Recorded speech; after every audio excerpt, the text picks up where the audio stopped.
அஸ்ஸலாமு அலைக்கும். இன்றைக்கி ரொம்ப ஈஸி அண்ட் டேஸ்டியான ப்ரெட்டை வச்சு செய்கிற ஸ்நாக்ஸை தான் பார்க்க போகிறோம். இஃப்தார் டைமில் ரொம்ப குயிக்காக செஞ்சிடலாம். யார் வேணாலும் செஞ்சிடலாம். ஏன் குழந்தைங்க கூட செஞ்சிடலாம். அவ்வளோ ஈஸியானது. இது எப்படி செய்கிறதுன்னு இப்போ கடகடன்னு பார்த்துடலாம்.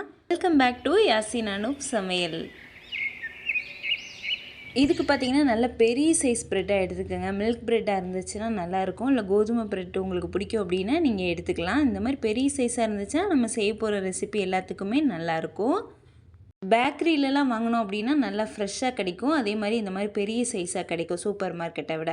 ஃபஸ்ட்டு நம்ம ஒரு ஸ்வீட் ப்ரெட்டை தான் நம்ம செய்ய போகிறோம். இதுக்குள்ளே வைக்கிற ஸ்டஃப்டிங்கை ஃபஸ்ட்டு ரெடி பண்ணிடலாம். இதுக்கு தேங்காய், நாட்டு சர்க்கரை, ஏலக்காய் இதெல்லாம் போட்டு மிக்ஸி ஜாரில் அரைச்சி வச்சுக்கலாம். இதில் உங்களுக்கு பிடிச்ச நட்ஸை கூட நீங்கள் சேர்த்துக்கலாம். ரொம்ப ஈஸியான மெத்தடில் நான் எப்படி செய்கிறதுன்றதை தான் காமிச்சிருக்கிறேன். இந்த ஒரே ஒரு ப்ரெட்டு மட்டும் தான் ஸ்வீட்டு. அதுக்கப்புறம் 2 பார்த்திங்கன்னா கொஞ்சம் காரமாக இருக்கிற மாதிரி செஞ்சுருக்கிறேன். இது பார்த்திங்கன்னா ஸ்வீட்டாக இருக்கிறதுனால குழந்தைங்களுக்கு ரொம்பவே பிடிக்கும். இது பார்த்திங்கன்னா ஒரு 4 ப்ரெட்டு எடுத்துருக்கிறேன். இதை கார்னரெல்லாம் நல்லா கட் பண்ணிக்கலாம். கட் பண்ண கார்னருமே பார்த்திங்கன்னா நம்மளுக்கு ப்ரெட் கிராம் செய்ய தேவைப்படும். அதனால் பத்திரமா எடுத்து வச்சுக்கோங்க. இதெல்லாம் ஃபஸ்ட் டைம் நானே இதை ட்ரை பண்ணி பார்த்தேன். ஆனால் அதனால் ஃபஸ்ட் டைம் அந்த உருண்டை பிடிக்கிறதுலாம் கொஞ்சம் தடுமாற்றமாக இருந்துச்சு. அப்புறம் செகண்டு, தேர்டெல்லாம் பார்த்திங்கன்னா பர்ஃபெக்டாக வந்துருச்சு.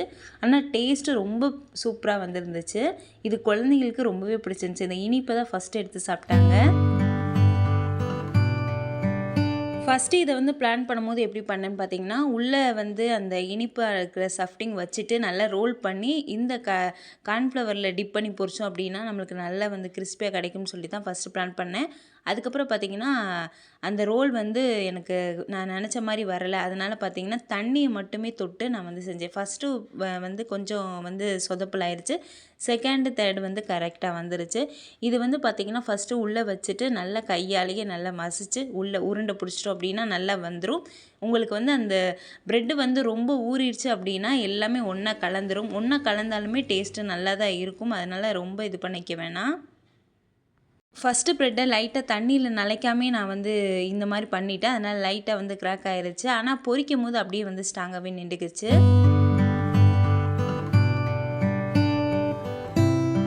செகண்ட் ப்ரெட் எடுக்கும் போது தண்ணியில் நல்லா நனைச்சிட்டு நல்லா புழிஞ்சிட்டு அதுக்கப்புறம் இந்த ஸ்டஃப்டிங்கை வச்சு உள்ளே ரோல் பண்ணேன். ரொம்ப ஈஸியாக வந்துச்சு. நல்லா பர்ஃபெக்டாகவே வந்துருச்சு. இதுக்கு இடையில நல்லா ஒட்டுறதுக்காக கார்ன்ஃப்ளவரையும் லைட்டாக தொட்டு தடவிக்கிட்டேன். கார்ன்ஃப்ளவரில் நம்ம அப்படியே அந்த பவுலில் போட்டு நல்லா பரட்டிட்டு கூட வைக்கலாம். அவ்வளோதான். இதே மெத்தடில் எல்லாத்தையுமே பண்ணிவிட்டு நம்ம பொரிக்க வேண்டியது தான். இதை அப்படியே செஞ்சு நம்ம ஃப்ரிட்ஜில் ஸ்டோர் பண்ணி வச்சிட்டோம்னா தேவையப்போ நம்ம எடுத்து பொரிச்சிக்கலாம். ப்ரெட்டில் செய்கிற எல்லாமே பார்த்திங்கன்னா வெளியில் நல்லா முறுமுறுன்னு இருக்கும். அதனால் செய்யும் போது நம்ம இப்போ தான் சாப்பிட போகிறோம் அப்படின்னா அப்போதைக்கு நம்ம பொரிச்சோம் அப்படின்னா நல்லாயிருக்கும். கொஞ்சம் நேரத்தில் இந்த கிறிஸ்பினஸ் போயிடும். அதனால் நீங்கள் ஃபஸ்ட்டு செய்யும் போது நம்ம சாப்பிடும் போது பொரிக்கிறதுக்கு நல்லாயிருக்கும். இதை செஞ்சு வச்சுட்டேன். இது பொரிக்கிறதுக்கு கடாயில் எண்ணெய் வச்சுருக்கேன். எண்ணெய் காயறதுக்குள்ளே இந்த உருளைக்கிழங்கு நெக்ஸ்ட் ரெசிபிக்கு தேவைப்படுன்னு சொல்லிட்டு நல்லா வேக வச்சு மசிச்சு வச்சுக்கிட்டேன். இது மசிச்சுட்டு இதில் மசாலாலாம் சேர்த்து நல்லா மிக்ஸ் பண்ணி வச்சுட்டு அதுக்கப்புறம் நம்ம அந்த கடாயில் இதை பொரிக்கிறதுக்கு கரெக்டாக இருக்கும்.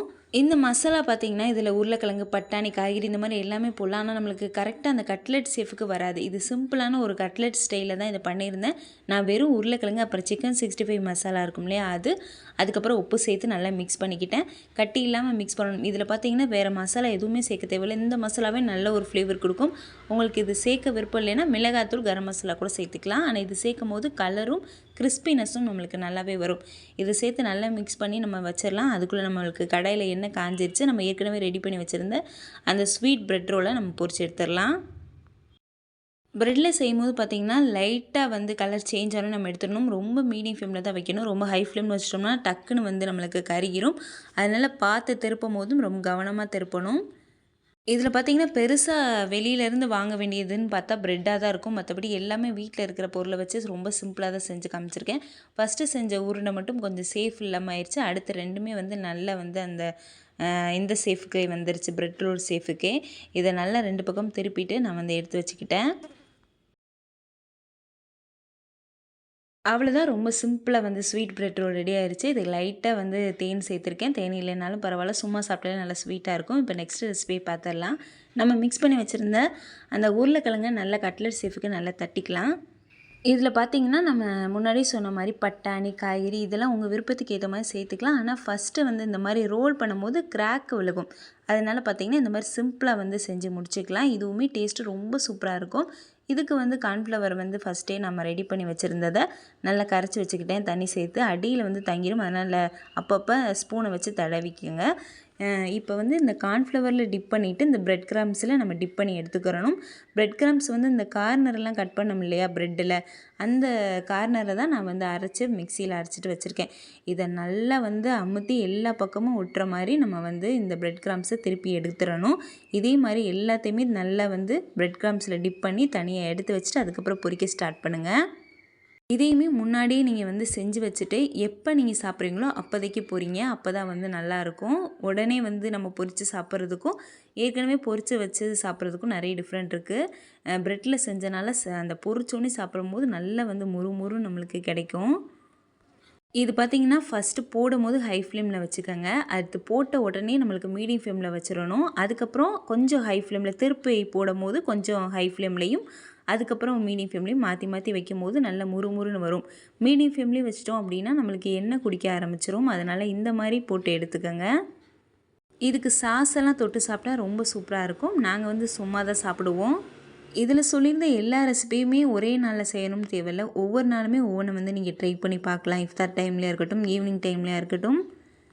நல்ல முறுமுறுன்னு உருளைக்கிழங்கு கட்லெட் ரெடி ஆயிடுச்சு. இப்போ நெக்ஸ்ட்டு ரெசிபியை பார்க்கலாம்.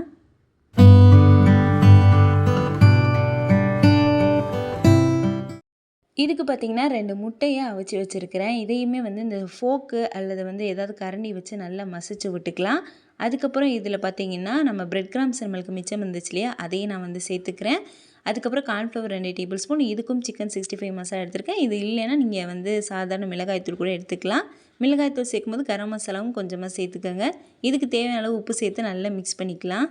இந்த பிரெட் கிராம்ஸ் வந்து நம்மளுக்கு அந்த உருண்டை பிடிக்கிற அளவுக்கு வரணும். இதுக்கு அளவெல்லாம் தெரியாது. ஆனால் நம்மளுக்கு நல்லா வந்து கொஞ்சம் தண்ணி மாதிரி இருக்குது அப்படின்னா நம்மளுக்கு வந்து இன்னும் கொஞ்சம் பிரெட் கிராம்ஸ் சேர்க்குற மாதிரி இருக்கும்.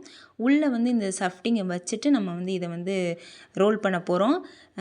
இதுக்கு மேலே ஒரு ப்ரெட்டை வச்சு நம்ம வந்து நல்லா சீல் பண்ண போகிறோம். அதனால் பார்த்திங்கன்னா நடுவில் வந்து இந்த முட்டை வச்சுக்கலாம். நம்ம ரெடி பண்ணி வச்சுருந்த முட்டை ஃபில்லிங்கை அதுக்கு மேலே ஒரு ப்ரெட்டை வச்சுக்கலாம். இந்த முட்டையிலையுமே கார்னர்லாம் கட் பண்ணி வச்சுருக்கிறேன்.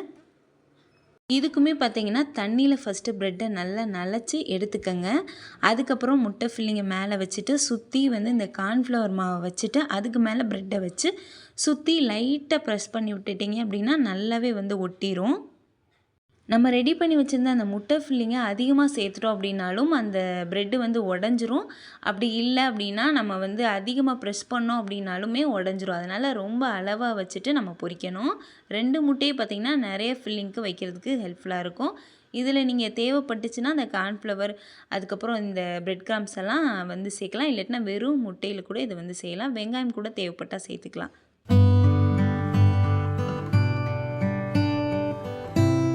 அவ்வளோதான், இது எல்லாத்தையும் செஞ்சு வச்சாச்சு. இப்போ நம்ம பொரிக்க ஸ்டார்ட் பண்ணிடலாம். இதையுமே வந்து ரொம்ப லோ ஃப்ளேமில் வச்சு தான் பொரிக்கணும். இல்லைன்னா டக்குன்னு வந்து கலர் சேஞ்ச் ஆயிரும். லைட்டாக வந்து 2 தடவை திருப்பினா போதும். ஓயாமல் திருப்ப வேணாம். ஒரு பக்கெட் நல்லா கோல்டன் ப்ரௌன் ஆன பின்னாடி நெக்ஸ்ட்டு பக்கெட்டு திருப்பி போடுங்க. திருப்புறதுக்கு ஃபஸ்ட்டு வந்து கொஞ்சம் பயமாக இருந்துச்சு. அதுக்கப்புறம் ஒரே கரண்டிலேயே நான் திருப்பி எடுத்துட்டேன்.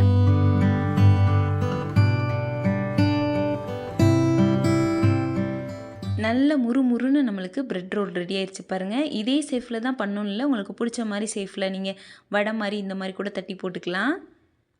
வெளியில் நல்ல முறுமுறுனும் உள்ளே நல்லா வந்து சாஃப்டாக அந்த முட்டை ஃபில்லிங்கோட ரொம்ப சூப்பராக இருக்கும். இது செய்கிறதுக்கு ஒரு 1/4 மணி நேரம் 20 நிமிஷம் இருந்தாலே போதும். ரொம்ப பர்ஃபெக்டாக சூப்பராக யார் வேணாலும் செஞ்சிடலாம். ப்ரெட்டை கொஞ்சம் ஹார்டாக நம்ம ஹேண்டில் பண்ணிட்டோம் அப்படின்னாலுமே அது பிஞ்சிரும். அதனால் ரொம்ப பொறுமையாக வந்து ஹேண்டில் பண்ணணும். ரொம்ப பொறுமையாக ஹேண்டில் பண்ணிட்டோம் அப்படின்னா ரொம்ப பர்ஃபெக்டாக வந்துடும். அவ்வளோதான். இதே மாதிரி நிறைய ஈஸி அண்ட் டேஸ்டியான ரெசிபி நம்ம சேனலில் நிறைய வரப்போகுது. எல்லாத்தையும் மிஸ் பண்ணாமல் பார்த்துட்டே இருக்கணும்னா யாசின் அனுஃப் சேனலை சப்ஸ்கிரைப் பண்ணுங்கள். நான் போகிற ஒவ்வொரு வீடியோவும் உங்கள் மொபைலுக்கே தேடி வந்துடும்.